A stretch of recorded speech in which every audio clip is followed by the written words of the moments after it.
Question number 1 Umananda মন্দিৰ অসমৰ কোনখন পাহাৰত অৱস্থিত? শুদ্ধ অপশ্যনটো হৈছে option number B Bhasmachal. Question number 2 উত্তৰ প্ৰদেশৰ ৰাজধানী চহৰ কি? শুদ্ধ অপশ্যনটো হৈছে option number C Lucknow. Question number 3 ভাৰতৰ নাইটিংগেল বুলি কাক কোৱা হয়?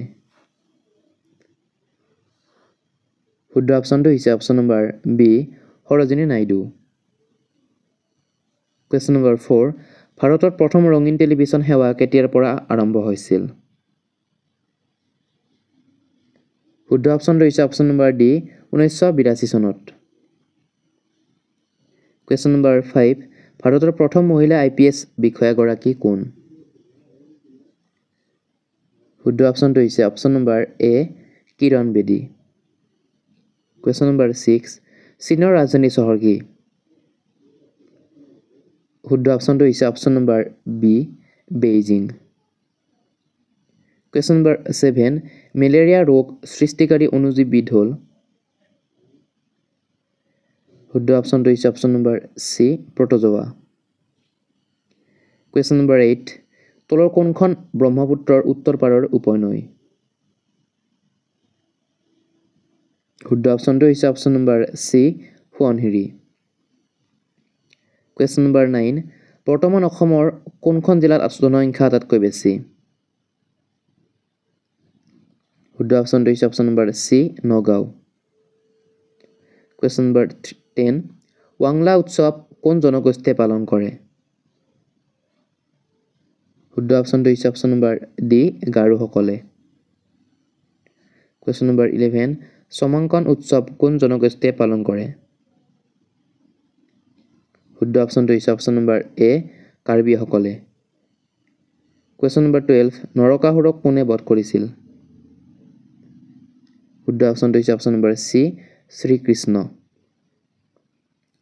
কুৱেশ্যন নম্বৰ 13 খেন বংশৰ প্ৰতিষ্ঠাপক ৰজাজনৰ নাম কি? শুদ্ধ অপশ্যনটো হৈছে option number C Nildhwaj. Question number 14 Rajeswar সিংহৰ আহোম নাম কি? শুদ্ধ অপশ্যনটো হৈছে option number A Suramphaa. Question number 15 Devdas নামৰ বাংলা চলচ্চিত্ৰখন কোনে পৰিচালনা কৰিছিল? শুদ্ধ অপশ্যনটো হৈছে option number D Pramathesh Barua. Question number 16 অসমৰ ক'ত কেন্দ্ৰীয় মুগা এৰী গৱেষণা কেন্দ্ৰ আছে? শুদ্ধ অপশ্যনটো হৈছে option number A Jorhat. Question number 17 Dibang valley অভয়াৰণ্য কোনখন ৰাজ্যত অৱস্থিত? শুদ্ধ অপশ্যনটো হৈছে option number B Arunachal Pradesh. Question number 18 তৰায়ণৰ দ্বিতীয় যুদ্ধ কিমান চনত সংঘটিত হৈছিল? শুদ্ধ অপশ্যনটো হৈছে অপশ্যন নম্বৰ এ 1192 চনত।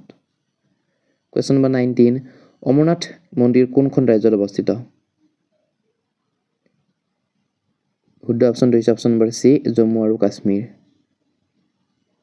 কুৱেশ্যন নম্বৰ 20 আগ্ৰা কোন নদীৰ পাৰত অৱস্থিত? আগ্ৰা যমুনা নদীৰ পাৰত অৱস্থিত। কুৱেশ্যন নম্বৰ 21 ভাৰতৰ ক'ত ৰাষ্ট্ৰীয় পুথিভঁৰালটো অৱস্থিত? শুদ্ধ অপশ্যনটো হৈছে option number B Kolkata. Question number 22 Lal Bahadur শাস্ত্ৰীৰ সমাধিস্থলক কি বুলি জনা যায়? শুদ্ধ অপশ্যনটো হৈছে অপশ্যন নম্বৰ বি বিজয় ঘাট। কুৱেশ্যন নম্বৰ 23 উৰিষ্যাৰ ৰাজধানী চহৰ কি? শুদ্ধ অপশ্যনটো হৈছে option number C Bhubaneswar. Question number 24 ভাৰতৰ লোকনায়ক বুলি কাক আখ্যা দিয়া হয়?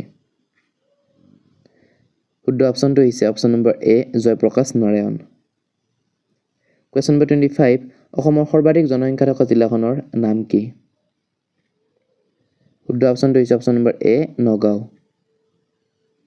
কুৱেশ্যন নম্বৰ 26 নলিনীবালা দেৱীয়ে কোনখন গ্ৰন্থৰ বাবে সাহিত্য অকাডেমী বঁটা লাভ কৰিছিল? শুদ্ধ অপশ্যনটো হৈছে অপশ্যন নম্বৰ এ অলকানন্দা। কুৱেশ্যন নম্বৰ 27 অসম মহিলা বিশ্ববিদ্যালয় কোন ঠাইত অৱস্থিত? অসম মহিলা বিশ্ববিদ্যালয় যোৰহাট জিলাত অৱস্থিত হয়। কুৱেশ্যন নম্বৰ 28 অসমৰ কোনখন ঠাইক সত্ৰ নগৰী হিচাপে জনা যায় শুদ্ধ অপশ্যনটো হৈছে option number C Barpeta question number 29 গৰমপানী অভয়াৰণ্য অসমৰ কোনখন জিলাত অৱস্থিত গৰমপানী অভয়াৰণ্য অসমৰ কাৰ্বি আংলং জিলাত অৱস্থিত কুৱেশ্যন নম্বৰ 30 আৰু আজিৰ ভিডিঅ'ৰ একেবাৰে লাষ্ট কুৱেশ্যন সোণালী বান্দৰৰ বাবে বিখ্যাত অসমৰ অভয়াৰণ্যখনৰ নাম কি শুদ্ধ অপশ্যনটো হৈছে অপশ্যন নম্বৰ চি চক্ৰশিলা বন্ধু বান্ধৱীসকল আজিলৈকে ইমানেই আছিল যদি আপোনালোকে মোৰ চেনেলটোত নতুনকৈ আহিছে তেনেহ'লে চেনেলটো ছাবস্ক্ৰাইব কৰিবলৈ একদমেই নাপাহৰিব আৰু যদি ভিডিঅ' চাই ভাল পাইছে তেন্তে ভিডিঅ'টো বন্ধু বান্ধৱীৰ লগত শ্বেয়াৰ কৰাৰ লগতে এটা লাইক কৰিবলৈ একদমেই নাপাহৰিব তেন্তে আজিলৈকে ইমানেই থেংকছ ফৰ ৱাচিং দ্য ভিডিঅ'